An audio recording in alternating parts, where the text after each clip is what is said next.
Bonjour à tous, on se retrouve pour une nouvelle position avec ici le trait pour les blancs et aujourd'hui ce ne sera pas une vraie combinaison puisque ce serait plutôt un coup de défense, mais un coup de défense qui évidemment va nous permettre avec les blancs de prendre l'avantage de gagner du matériel.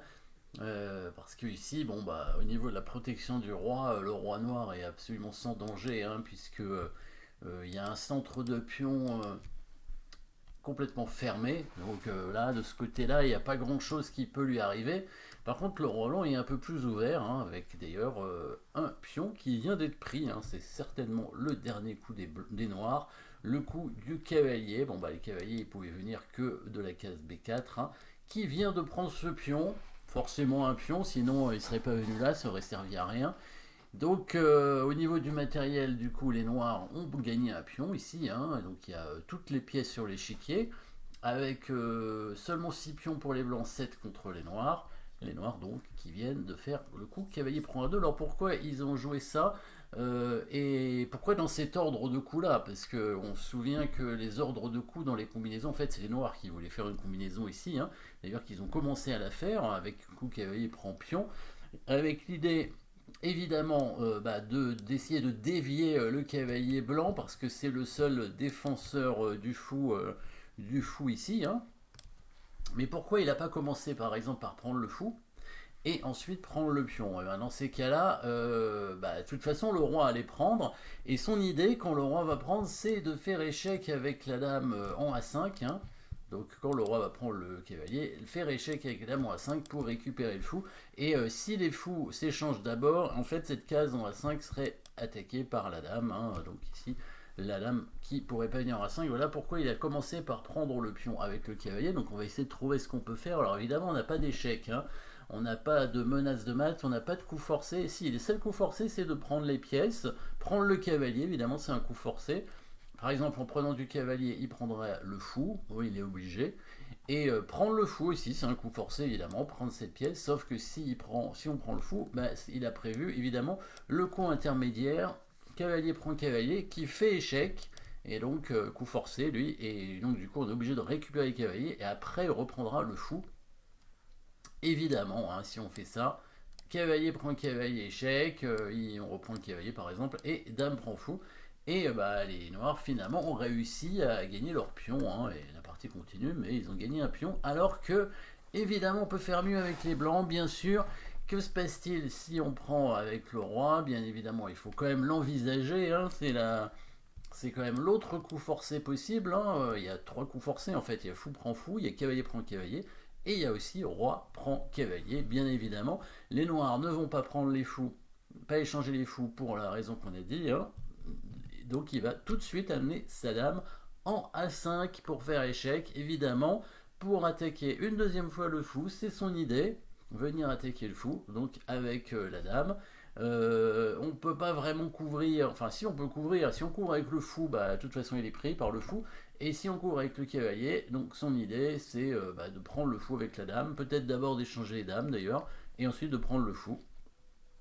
Donc ici, roi prend A2, dame A5 échec, voilà, hein.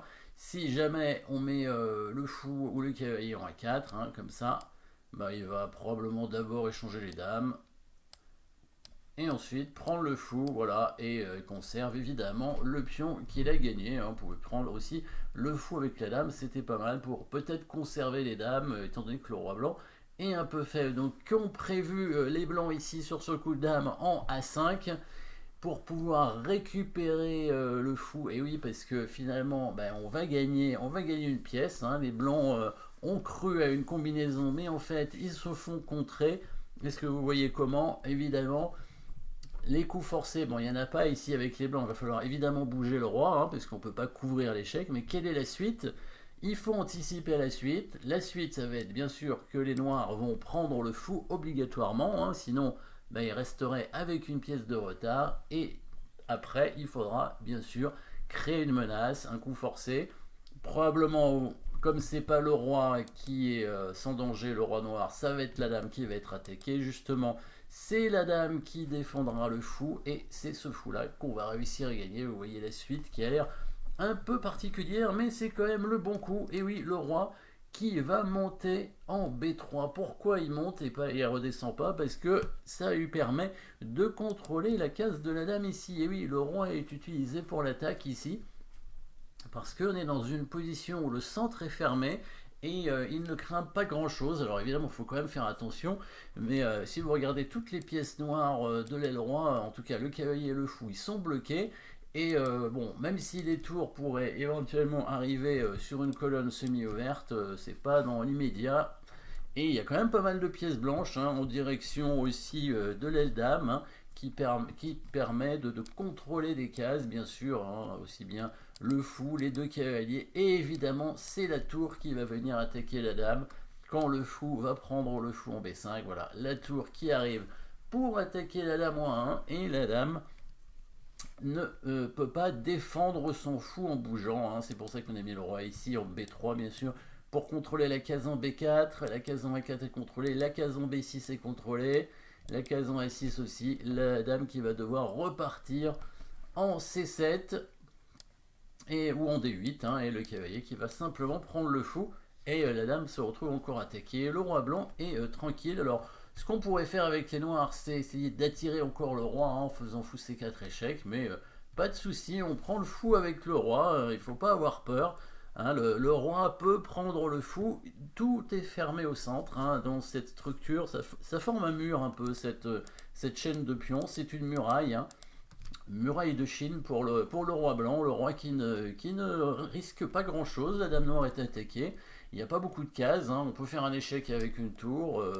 Bon bah le roi peut repartir tranquillement au B3 et on voit toutes les cases ici sont protégées. La dame noire qui va être obligée de repartir, et bon bah les blancs finalement ont gagné une pièce. La partie continue évidemment, mais on voit que les blancs ont un avantage. On voit, ce cavalier et ce fou ne servent à rien, ils sont bloqués complètement. Par exemple, on peut amener une tour par ici sur la colonne ouverte. On n'a même pas besoin de protéger forcément le roi.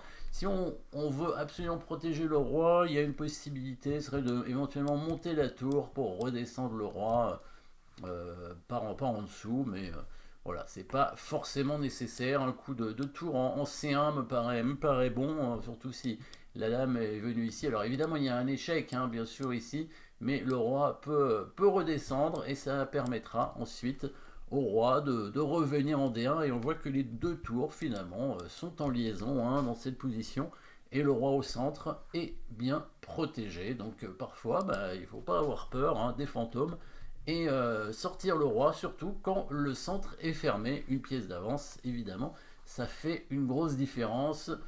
En finale, bon là on est encore en milieu de partie, mais même en milieu de partie ça fait une grosse différence. Merci d'avoir suivi cette position. N'oubliez pas de vous abonner et à très bientôt.